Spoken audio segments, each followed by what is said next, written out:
بھارتی شہر احمد آباد میں ایئر انڈیا کا مسافر طیارہ گر کر تباہ۔ طیارے میں سوار 241 افراد ہلاک ہو گئے۔ ایک مسافر معجزانہ طور پر بچ گیا۔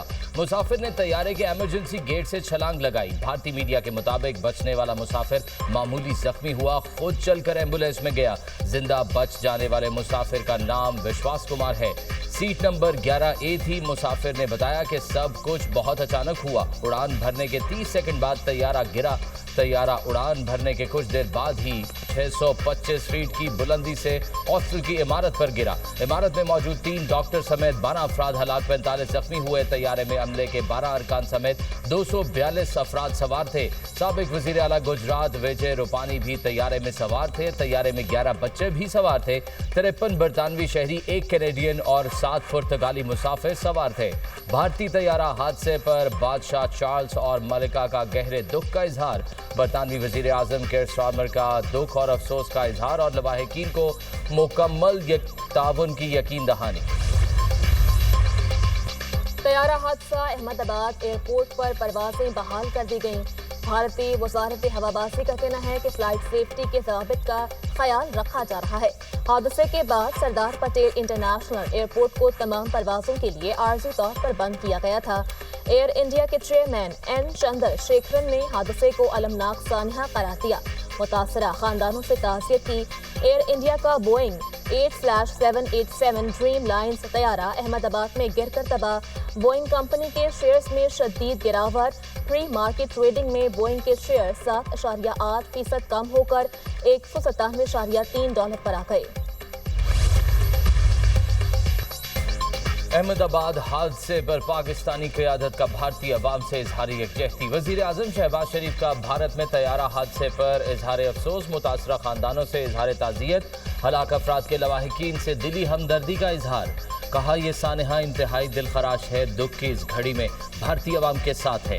سابق وزیر اعظم نواز شریف کا بھی اظہار افسوس، متاثرہ خاندانوں سے اظہار تعزیت۔ کہا یہ المناک سانحہ سرحدوں سے بالاتر ہے اور ہمیں مشترکہ انسانیت کی یاد دلاتا ہے۔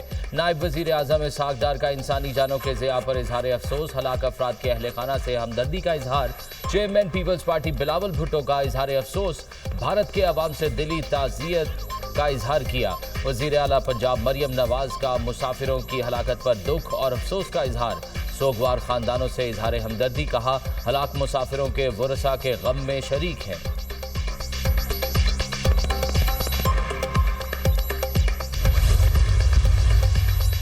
وزیر اعظم شہباز شریف کا دورہ متحدہ عرب امارات۔ وزیر اعظم کی صدر UAE شیخ محمد بن زید ال نہیان سے ملاقات۔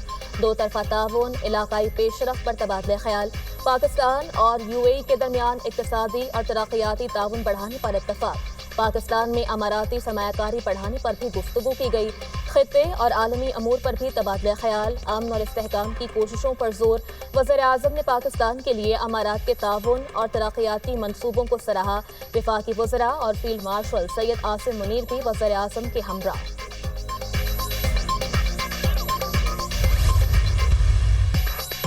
پاکستان کا امن کا پیغام پہنچایا ہے۔ امن ہوگا تو تجارت کا فائدہ ہوگا۔ ہم سمجھتے ہیں جنگ کسی مسئلے کا حل نہیں، کشمیر اور پانی کے مسئلے کا حل نکالا جائے۔ سنتاس معاہدے کی معطلی عالمی قوانین کی خلاف ورزی ہے۔ پاکستانی وفد برطانوی پارلیمنٹ پہنچا ہے۔ پاکستان کے سفارتی وفد کے سربراہ بلاول بھٹو کی برسلز میں میڈیا سے گفتگو۔ بلاول بھٹو زرداری کی زیر قیادت پاکستانی سفارتی وفد کی بیلجیم پارلیمنٹ آمد۔ پاکستانی پارلیمانی وفد کے اراکین کی بیلجیم وزارت خارجہ کے ڈائریکٹر جنرل برائے باہمی امور برگٹ سٹیونز سے ملاقات۔ دو طرفہ تعلقات اور جنوبی ایشیا میں سلامتی کی صورتحال سمیت اہم علاقائی اور عالمی امور پر تبادلہ خیال۔ وفد نے بھارت کے جارحانہ طرز عمل اور اس کے نتیجے میں خطے کی سلامتی کو درپیش خطرات پر تفصیلی تبادلہ خیال کیا۔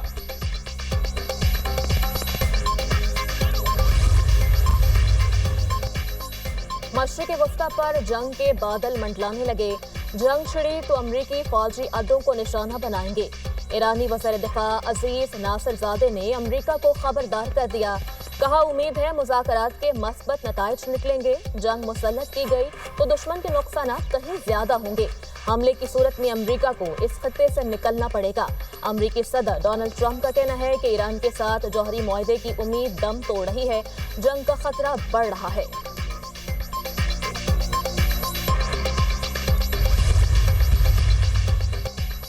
اسرائیل کسی بھی وقت ایران پر حملہ کر سکتا ہے۔ امریکی میڈیا کے مطابق اسرائیل نے ایران پر حملے کی امریکہ کو بھی پیشگی اطلاع کر دی۔ اسرائیل ایران میں آپریشن کے لیے پوری طرح تیار ہے۔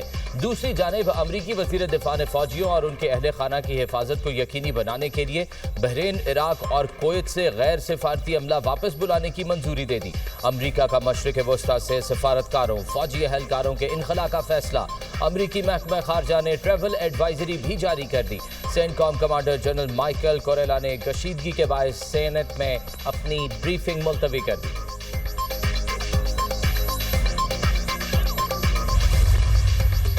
ملک کی معیشت کا حجم تاریخ میں پہلی دفعہ 400 ارب ڈالر کی حد کراس کر گیا۔ پچھلے سال کی نسبت جی ڈی پی میں 10.5% اضافہ ہوا۔ فچ اور دیگر ریٹنگ ایجنسیوں نے پاکستان کی ریٹنگ کو اپ گریڈ کیا۔ اپوزیشن کے ڈھنڈوروں اور سب شور شرابوں کے باوجود سال بھر میں کوئی منی بجٹ نہیں آیا۔ وزیر خزانہ محمد اورنگزیب کا قومی اسمبلی کی اسٹینڈنگ کمیٹی برائے فائنانس اینڈ ریونیو کے اجلاس سے خطاب۔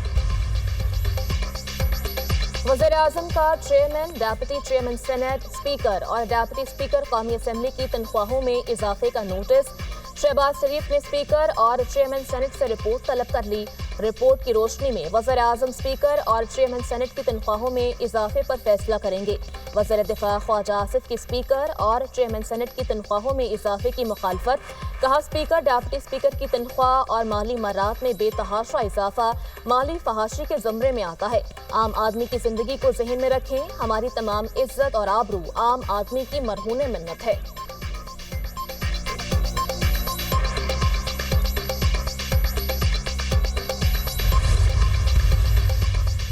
سندھ میں سرکاری ملازمین کی تنخواہ میں 10 سے 20% اضافے کی تجویز۔ صوبے کا مالی سال 2025-26 کا بجٹ کل پیش کیا جائے گا۔ مزدور کی کم از کم اجرت میں 5,000 روپے اضافے کی تجویز۔ اراکین سندھ اسمبلی کی تنخواہوں میں بھی اضافہ متوقع۔ سندھ حکومت کا فراہمی اور نکاسی آب کی سکیمز کے لیے بجٹ بڑھانے کا فیصلہ۔ کراچی کے لیے بھی نئی میگا سکیمز کا تخمینہ لگایا گیا۔ خیبر پختونخوا کا بجٹ بھی کل پیش کیا جائے گا۔ 2,000 ارب سے زائد کا بجٹ تخمینہ، 500 نئی اسکیمیں شامل کیے جانے کا امکان۔ مجموعی ترقیاتی بجٹ میں 40% اضافہ متوقع۔ صحت کارڈ کی رقم 10% بڑھانے کا بھی فیصلہ۔ ٹوبیکو سیس میں 10% اضافے کی تجویز۔ سرکاری ملازمین کی تنخواہیں وفاق کی طرز پر بڑھانے کا فیصلہ۔ تعلیم کے لیے 11 ارب، صحت کے لیے 13 ارب 34 کروڑ روپے مختص۔ پنجاب حکومت کا artificial intelligence central media monitoring unit قائم کرنے کا فیصلہ۔ مصنوعی ذہانت سے چلنے والے سینٹرل میڈیا مانیٹرنگ یونٹ کو ڈیجیٹل میڈیا ونگ میں بنایا جائے گا۔ آئندہ مالی سال 2025-26 کے بجٹ میں یونٹ کے قیام کے لیے 25 کروڑ روپے مختص کرنے کی تجویز۔ ٹیکنالوجی ایڈوانسمنٹ پروگرام کے لیے 10 کروڑ روپے رکھنے کی تجویز۔ Punjab council of arts Lahore اور دیگر آفس کی سولرائزیشن کے لیے 20 کروڑ روپے رکھنے کی تجویز۔ الحمرا آرٹس کاؤنسل مال روڈ اور کلچرل کمپلیکس کی اپگریڈیشن کے لیے 70 کروڑ روپے مختص کرنے کی تجویز۔ Bahawalpur arts council Bahawalpur, Bagh Jinnah air theatre, Multan D G Khan, Murree کے آرٹس کاؤنسل کی تعمیر و مرمت کے منصوبے بھی شامل۔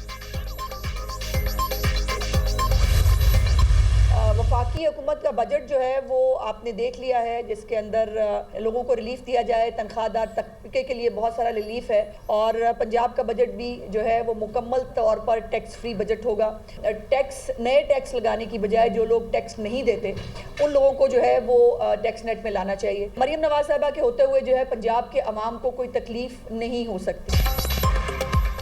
پنجاب کا بجٹ مکمل طور پر ٹیکس فری ہوگا۔ تنخواہ دار طبقے کے لیے ریلیف دیا گیا۔ جو لوگ ٹیکس نہیں دیتے ان کو ٹیکس نیٹ میں لانا چاہیے۔ وزیر اعلیٰ مریم نواز کے ہوتے ہوئے پنجاب کے عوام کو تکلیف نہیں ہو سکتی۔